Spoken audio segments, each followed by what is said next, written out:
المدافع حتى لو دخل فينا جول في البدايات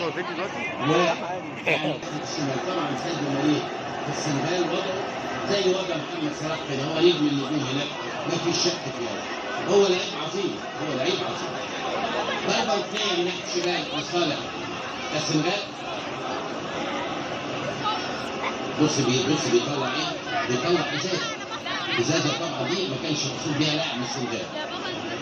ساديو ماني خبط عند القوس ودافع ساديو ماني عاليه معديه ودافع راسه عاليه من باب بيلعب كوره ما بيلعبش على الطرف، بيدخل دايما لجوه مع بولاندي وسايب الدافع الشمال لاسماعيل يسار والدافع اليمين لكل صعب.